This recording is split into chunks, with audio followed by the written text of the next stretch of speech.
Hey everyone, welcome back to our car modelling techniques guide using our Tamiya Subaru Impreza part 10. We're going to be dealing with wheels today. So as you can see, these wheels come kit form in gold. You could leave these be if you wanted, you could clear coat them, etc, etc. You can try and strip the coating, but in my experience, the Tamiya coating is very resilient. So for me, as I'm doing here, I tend to prime over them. This is Mr. Servicer 1500 Black through my Iwata CR3 Revolution. So several coats of primer, getting all those angles, nooks and crannies around the spokes, in and around the back of the wheel. Let it dry for a minute or two between coats.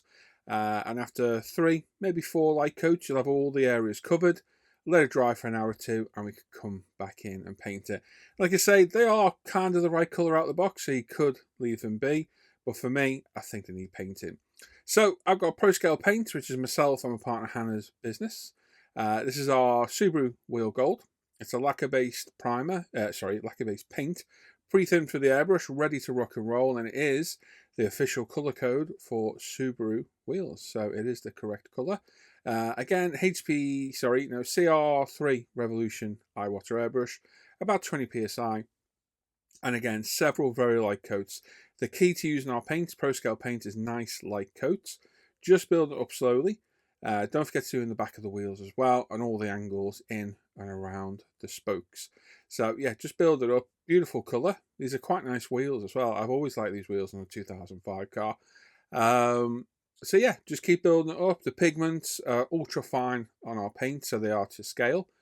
And you'll have no issues at all. Like I say, nice light thin coats building it up, and after several coats of paint, we're looking good.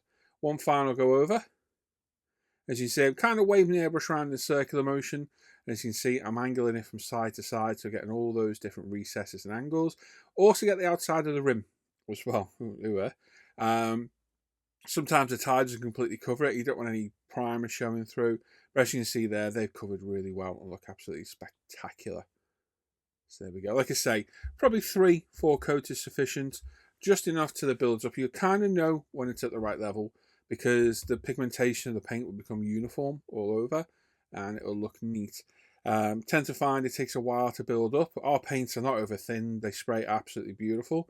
So no real problem there. And as you see, that gold is an absolutely stunning colour. It is. Like I say, don't forget the backs of them as well. You don't want to look through the back of the wheel and see dark, nasty rims.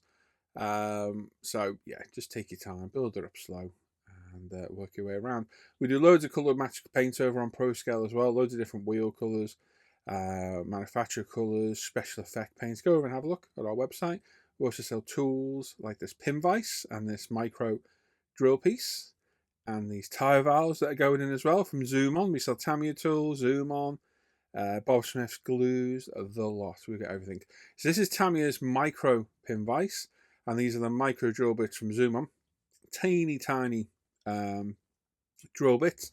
And what I'm doing is I'm drilling the hole in the rim to put our turned tyre valves in. To Zoom On sell little miniature 124 tyre valves. So it just requires a little hole drilling in place with a very delicate drill. We then get our tweezers and pick it up. You can see how fine that little tyre valve is. Make sure you get the correct end. And then with a little dab of glue, we can get this glued in place. So Bob Smith's, probably the gold I'll use on this. This is the non-fogging glue. So using one of the little paint cups we sell over on Pro Scale, if you upturn it the other way, they make ideal CA glue holders. So a little bit of Bob Smith's gold in there, dip the edge of the valve in there, pop it in a hole, press it down, and Bob's your uncle. Job done. Make sure it's straight, make sure it's fully pushed home. And there we go. Hopefully you can see it there, but we have a nice scale effect tyre valve. Silver or black, depending on the styling, and you're good to go. Now, the tyre seams. Now, this tool was sent to me by one of my viewers many moons ago. And it's a RC tool, tyre remover. I think it's from Core, I remember right. But someone told me these are actually cuticle removers from the nail care industry. So if your partner's got one of these, you could steal it or borrow it. Or you could buy them from wherever. And it's great. It's a sharpened channel tool. Squeeze the tires, get the seam to pop out as much as possible, and just work your way around slowly. getting rid of all the excess rubber, and then you can come in with a sander and get rid of the seam and dull down the edge of the tyre as well. Tyres are probably one of the only things I like to weather a little bit when they're exposed, because they just look good with that flat texture to them. So I've got UMP, I think this is a 220 sponge sander now. And just working my way around the entire tyre, get rid of the remnants of that seal and dulling all the rest of the tyre so it's equal all the way around. Again, another boring job, makes a hell of a mess on your bench as well. You end up with little rubber bits everywhere. But a step well worth doing. The seams look unsightly. They can't always be seen, but when they can, they do look awful. So I think it is a well worth process of removing them. Now, there are tools out there, and we should have one soon over on ProScale, where you can mount the tyres in a drill and then use the power drill on a sander and make your life a lot easier. So hopefully you'll see that come to fruition over the next month or so. But for now, I'm doing it the hard way, which is by hand, inch by inch on the tyre, turning it as I go. Well, it's probably more like centimetre by centimetre, until we've got a nice even surface all the way around. Now, as with the cleanup, it's up to you if you do this. You could leave it be. I'll be honest, the way the wheels sit in the car, you'll very rarely see this unless you pick the car up or angle the front wheels. So not always something to fret over. You can leave it be should you wish.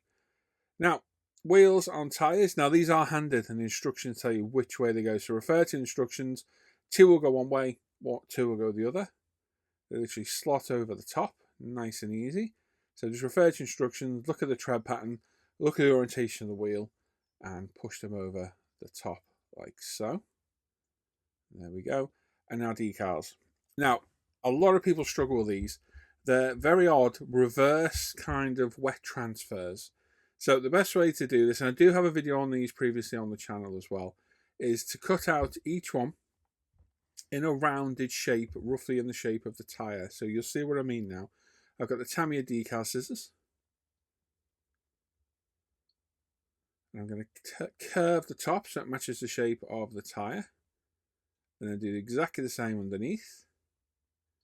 And that way it'll fit around the wheel, the rim. And what you've got to do now is peel the paper off with some tweezers. It peels off like so, very delicately. And then you turn that around the opposite way, like so. And then place it where you want it. Now, like I say, these are wet decals, so get it where you want it and hold it with one finger. And then with the other finger, dip it in some water and just lightly run it over the top. Let the paper soak up the water. Cotton buds are handy here as well. If you moisten the cotton bud.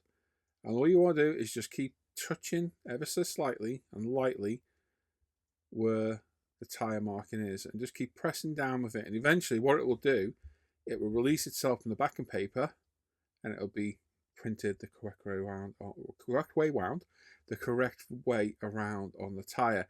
Now, there's no carrier film on this, so it's a very neat way of adding the tyre decal, but I do find it needs a matte coat to hide it and blend it into the tyre properly. So, very lightly smooth it down. Now, when you peel up this backing paper, peel up very slowly, and if anything stays behind on the backing paper, put it back down and press it back down.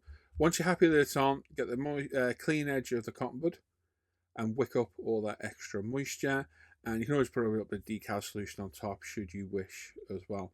And that's it. It's as simple as that. Timing instructions aren't the clearest, but there you go. That is that in place. Looking good. Now, for matte coat, I have some Tested dual coat. You can't get this anymore, unfortunately. It was always a bit of a pain to get in the UK anyway. But this will brush paint perfectly over here. And it will blend the tyre into the decal into the tyre perfectly. So it's a step well worth doing. So just load up the brush, not with a huge amount of it, excuse me, and just go all over the tyre. What I'll do, put a nice even matte surface all over. And once it dries, which it does very quick, you shouldn't see any edges of the decal transfer that's gone down. Now, there's different matte coats out there. There's some water-based ones from Winsor & Newton. You could try some of the Tamiya ones. I'm not sure how they're going to work, as I always use this. I'm lucky enough to have 2 bottles of this that I've had for years and years and years. And there we go. That on, it blends in that tyre decal a little bit better than it did beforehand. Now, enamel paint, 9 times out of 10 when I'm brush painting, I'm using 2 colours that are water-based. They're Vallejo black and silver. But I do have a nice array of Tamiya enamels that I use for doing things like this. So what we're doing here is portraying the road wheel nuts. So I've got some Tamiya X10, which is gunmetal, on a cocktail stick, and just popping it over the top like so, dabbing it on ever so lightly, and that gives the impression of the tyre nuts. There we go. So we're going to leave that there today. I hope that helps with tyres and wheels and decals and whatnot. We'll be back for the next part very, very soon. Thanks for watching today. As always, if you want to get access to the videos, you can go to Patreon down below. There's links to everything else in the description, and a huge thanks to my current patrons whose names are on screen right now. So take care, everyone. Bye-bye.